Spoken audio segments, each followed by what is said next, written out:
Donc, bienvenue, Mesdames, Messieurs, à cette séance spéciale pour la présentation, évidemment, du budget 2013, qui est tenu à la salle de l'Hôtel de Ville en ce mercredi 19 décembre 2012 à 17 h. Donc, un premier point, ouverture de la séance. Proposé par M. O'Connor. Donc, je vais aller directement avec le dépôt du budget 2013, le mot du maire. Mesdames, Messieurs, chers citoyens et citoyennes, je suis heureux de vous présenter le budget 2013 de la Ville de Gaspé.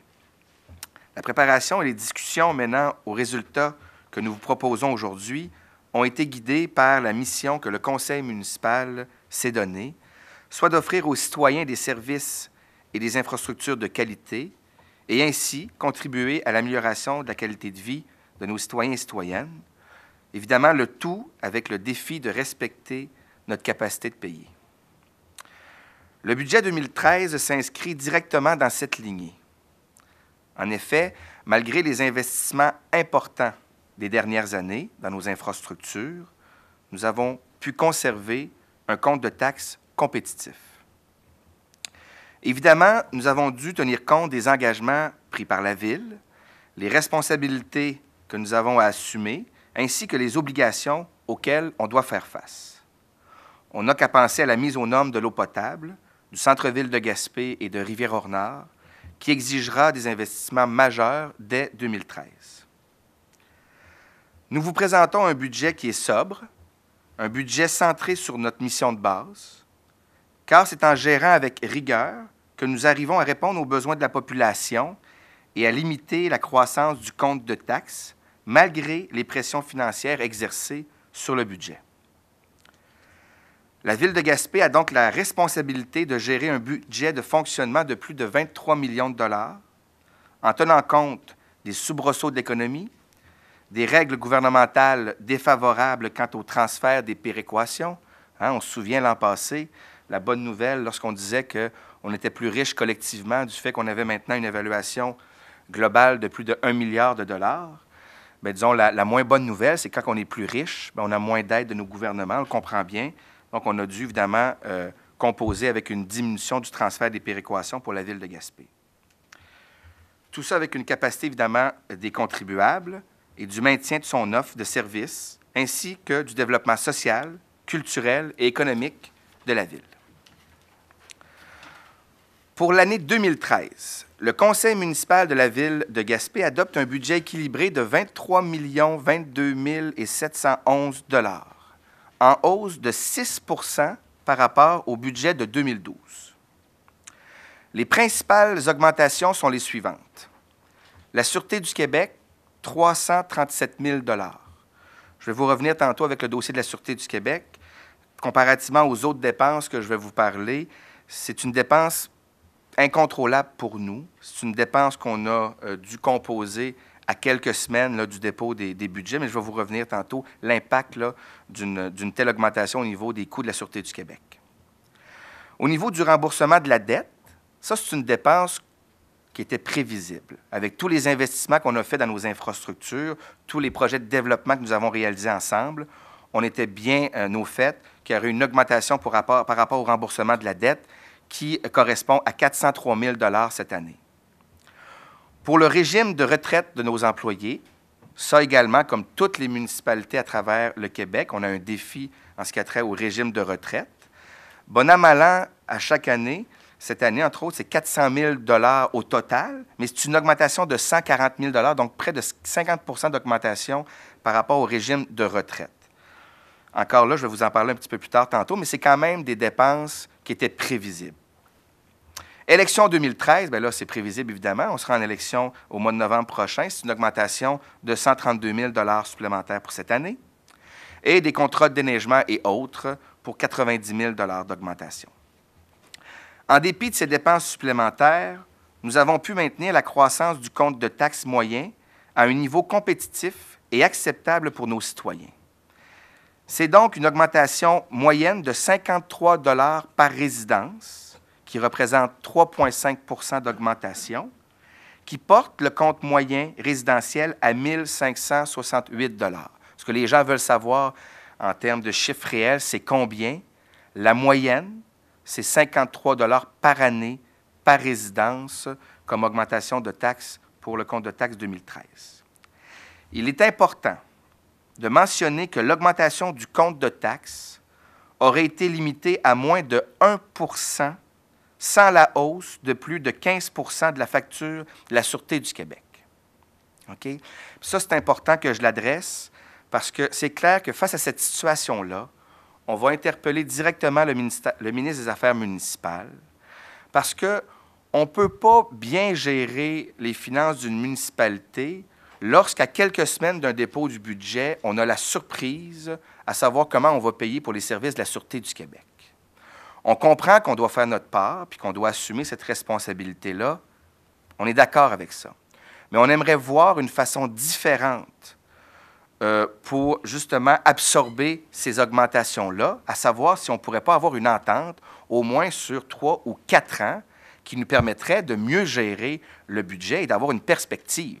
C'est difficile d'avoir une gestion saine, comme je vous dis, puis je me répète, mais quand à quelques semaines d'un budget, on vous annonce que vous avez 337 000 $ de dépenses supplémentaires dans un poste que vous n'avez aucun contrôle. Tous les autres dépenses que je vous parle, on était bien au fait de cette situation-là. Que ce soit pour le régime de retraite des employés, le remboursement de la dette, les élections en 2013, c'est des dépenses qu'on connaît et qu'on contrôle. Mais lorsqu'on arrive avec une facture supplémentaire à la Sûreté du Québec de 337 000 $, une augmentation de 15 %, bien là, ça fait mal et ça fait en sorte que ça a un impact majeur sur l'augmentation du compte de taxes moyen.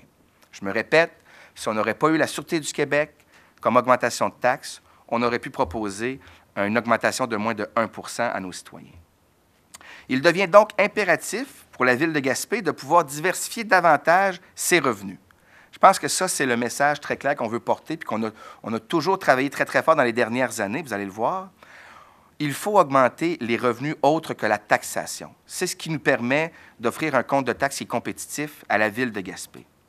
On le voit, malgré une augmentation de 6 % des dépenses, c'est uniquement 3,5 % qui est absorbé par les contribuables. Donc, évidemment, pour avoir un budget équilibré, les autres revenus proviennent autres que la taxation. Au niveau du contexte économique, du point de vue économique, l'année 2012 aura été exceptionnelle pour la Ville de Gaspé avec des investissements majeurs, dont la réalisation de la gare intermodale, de Berceau du Canada, la réfection de la rue de la Cathédrale, la construction de bâtiments communautaires, Cap-des-Rosiers, Douglastown, Kaposo, York, de la mise en place d'aires de jeu, Saint-Maurice, Centre-Ville, Rivière-Nord, Douglastown et autres. Des investissements majeurs dans nos 2 arénas, de la construction d'un pôle de loisirs à Rivière-Nord, de la construction d'un bâtiment de service à la plage de Haldimand, de l'amélioration des infrastructures du centre de ski Mont-Béchervaise. Ces investissements se traduisent cependant par un service de dette qui est plus important pour la municipalité et nous avons collectivement cette capacité financière d'assumer ce développement et ces investissements-là. De plus, les enjeux économiques de taille teinteront l'année qui vient. D'une part, il y a le pacte fiscal en vigueur depuis 2006 avec le gouvernement du Québec qui arrivera à échéance en 2013. Cette entente est la pierre d'assise actuelle des sources de financement pour les municipalités. À cela s'ajoute la problématique des fonds de retraite. Dans un contexte où les rendements sur les marchés financiers n'assurent plus la croissance minimale, les règles actuelles obligent l'injection de fonds supplémentaires et ce qui accapare, vous le dire, là, une portion croissante des ressources financières municipales. 140 000 de dépenses supplémentaires pour le fonds de retraite, près quasiment de 50 % d'augmentation. C'est clair que c'est un impact majeur. Mais ça, c'est une réalité pour l'ensemble des municipalités, puis on connaît bien cette situation-là.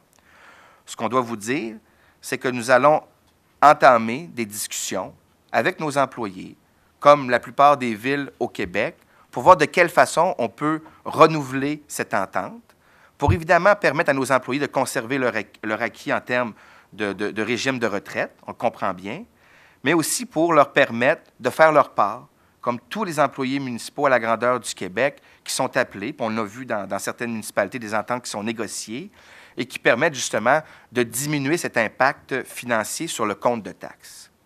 Puis je peux vous dire qu'on va faire ça dans le respect. On a toujours eu de très bonnes relations avec nos employés. Si on peut vous offrir aussi des aussi bons services, puis un compte de taxes aussi compétitif, c'est que nos employés livrent la marchandise.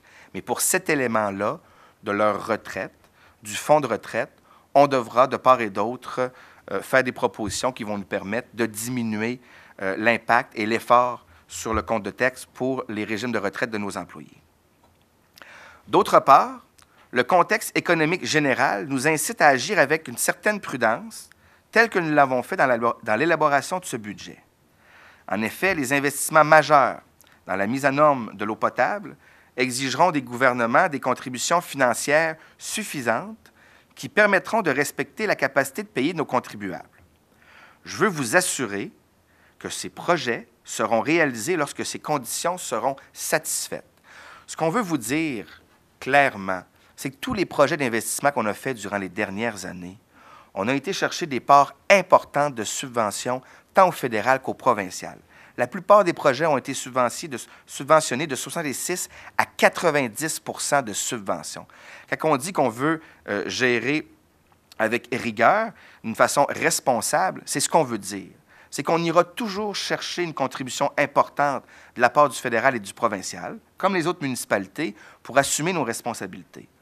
Mais c'est clair, puis ça, le conseil municipal est très clair là-dessus, qu'on ne pourra pas faire la mise en norme de l'eau potable si on ne nous donne pas des subventions qui correspondent à la réalité et à la capacité de payer des citoyens. En d'autres termes, on n'acceptera pas 50 % de subventions de la part du provincial pour faire la mise en norme de l'eau potable. Ça va être une pression trop grande pour nos citoyens et citoyennes. Puis à chaque fois qu'on acceptait un projet, qu'on vous a énuméré tantôt, que ce soit les aires de jeu, que ce soit au niveau des bâtiments communautaires et les projets de développement que j'ai énumérés, on a toujours fait un très, très bon travail pour aller chercher des subventions qui diminuent l'impact sur le compte de taxes de nos citoyens et citoyennes. Pour ce qui est du programme triennal d'immobilisation 2013, 2014 et 2015, le programme triennal regroupe les investissements que la Ville prévoit réaliser sur son territoire au cours des 3 prochaines années pour, d'une part, entretenir les infrastructures existantes, donc les rues, réseaux d'aqueducs et égouts, bâtiments, équipements, améliorer évidemment la qualité de vie par un meilleur aménagement urbain, puis favoriser le développement économique, culturel et social.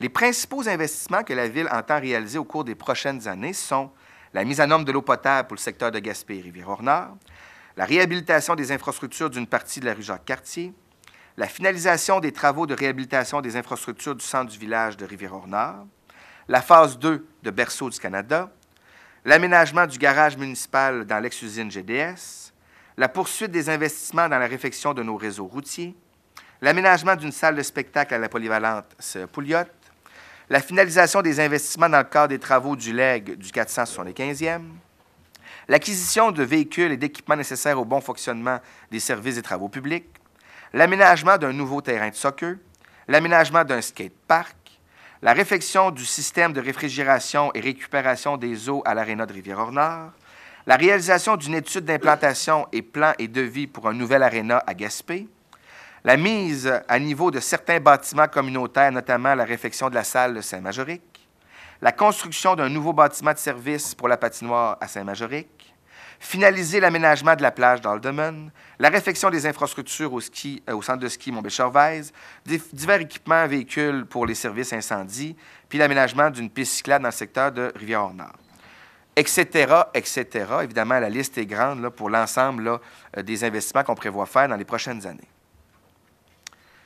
Pour conclure, la présentation de ce budget, on aimerait réitérer que la situation financière actuelle de la Ville de Gaspé demeure très saine et se compare avantageusement à celle de la grande majorité des municipalités québécoises de notre taille et à celle de notre région. Je pense que ça, c'est important pour nous de toujours conserver un compte de taxes qui est compétitif. Et c'est clair qu'on se compare avec les municipalités de même grandeur, là, de même capacité que nous. À titre d'exemple, au niveau des dépenses de fonctionnement par habitant, les chiffres que je vous donne proviennent évidemment du ministère des Affaires municipales. Donc, la Ville de Gaspé se situe, par rapport aux dépenses de fonctionnement par habitant. Vous savez, là, même si on a une petite population, entre guillemets, sur un immense territoire qui donne de grands défis en termes là, de finances publiques, notre dépense moyenne par habitant se situe à 1 545 $ en 2013 pour Gaspé. Okay? Les chiffres qu'on peut obtenir de la part du ministère des Affaires municipales sont 2 ans en arrière, donc en 2011. OK? En 2011, la moyenne de la classe de population était de 1 885 $ pour les autres municipalités en 2011. OK? On peut imaginer que maintenant, c'est au-delà de 2 000 $ par habitant. Et la ville de Gaspé performe avec 1 545 par habitant au niveau des dépenses de fonctionnement. Au niveau de nos revenus de taxation, c'est la même chose. Par habitant, on a à Gaspé 911 $ OK, de revenus de taxes par habitant. Si on se compare à des villes, la situation moyenne des autres villes au Québec qui se compare à la ville de Gaspé, pour 2011, là, 2 ans en arrière de nous, c'est 1 404 $ que les autres villes de même population doivent assumer en termes de revenus de taxes par habitant. De même, le niveau d'endettement total à long terme par habitant à Gaspé s'élève à 1 957 $, donc tout près de 2 000 $, tandis que dans les autres villes, OK, en 2011, toujours 2 ans en arrière, on parlait de près de 2 400 $ de dépenses au niveau de l'endettement. Ces statistiques sont, à notre avis, le résultat d'une planification financière effectuée de façon rigoureuse, soutenue et qui tient compte du long terme. À ce niveau-là, je veux sincèrement remercier tous les employés municipaux, le conseil municipal aussi, qui ont travaillé fort dans les dernières semaines et derniers mois pour donner les orientations, mais donnons à César ce qui appartient à César. C'est clairement nos employés, dans leur rigueur, le travail qui a été réalisé, qu'on peut aujourd'hui vous offrir un compte de taxes aussi compétitif. Les prévisions 2013 s'inspirent de façon significative des valeurs et des convictions qui guident le conseil municipal et les gestionnaires municipaux. Soyez assurés également que nous mettrons tout en œuvre, mes collègues et moi, pour réaliser l'ensemble des projets d'investissement, tout cela en respectant la capacité de payer de nos contribuables. En mon nom personnel, au nom de mes collègues, au nom du conseil municipal, je profite de l'occasion pour offrir nos meilleurs vœux à toute la population et à nos employés à l'aube de cette période du temps des fêtes. Souhaitons que l'année 2013 soit empreinte d'amour, de partage, de santé et de prospérité et qu'elle apporte à tous les Gaspésiens et Gaspésiennes un bonheur contagieux. Merci. C'était pour le dépôt du budget. En point 2, prévision budgétaire 2013, fonds d'administration. Donc, la recommandation, c'est que le budget équilibré de la Ville de Gaspé pour l'année 2013, prévoyant des revenus pour une somme de 23 022 711 $, soit accepté tel que présenté et qu'il soit transmis au ministère des Affaires municipales selon la loi. Proposé par M. Aspireux et O'Connor. Ça va pour tout le monde? Oui. Oui. En point 3A, c'est pour l'adoption des règlements d'imposition. Madame la greffière, s'il vous plaît. Adoption du règlement 1195-12. Considérant que les membres du Conseil déclarent avoir reçu copie du présent règlement 2 jours juridiques avant ce jour, en avoir fait la lecture, en dispense la lecture et de ce fait, selon l'article 356 de la Loi sur les cités et villes, il n'est pas requis d'en faire publiquement la lecture. En conséquence, il est proposé par et résolu que le règlement décrétant l'imposition des taxes foncières générales, de répartition générale et de répartition locale pour l'année 2013 soit adopté. Proposé par M. Savage. Ça va pour tout le monde? Oui. On arrive en 3B. Madame la greffière, s'il vous plaît. Adoption du règlement 1196-12.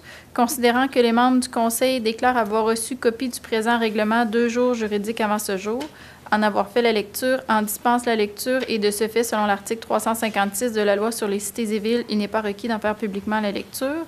En conséquence, il est proposé par et résolu que le règlement remplaçant le règlement 1159-11 et créant un nouveau règlement pour imposer de nouveaux tarifs pour les services d'aqueduc et d'égouts et pour l'assainissement des eaux soit adopté. Proposé par Mme Perret. Ça va pour tout le monde? Oui. Oui. On arrive donc au point 4, acceptation du programme triennal d'immobilisation. La recommandation, c'est que le Conseil accepte le programme triennal d'immobilisation pour les années 2013, 2014, 2015 pour un montant total de 58 181 489 $. Proposé par M. Smith. Ça va pour tout le monde? Oui. On arrive donc au point 5, questions du public portant exclusivement sur le budget et le programme triennal. Est-ce qu'il y aurait des gens qui auraient des questions pour le budget? Donc, à ce moment-ci, ça me prendrait un proposeur pour la levée de l'Assemblée. Proposé par M. O'Connor. Merci beaucoup et encore de joyeuses fêtes à tous. Et on se revoit en 2013.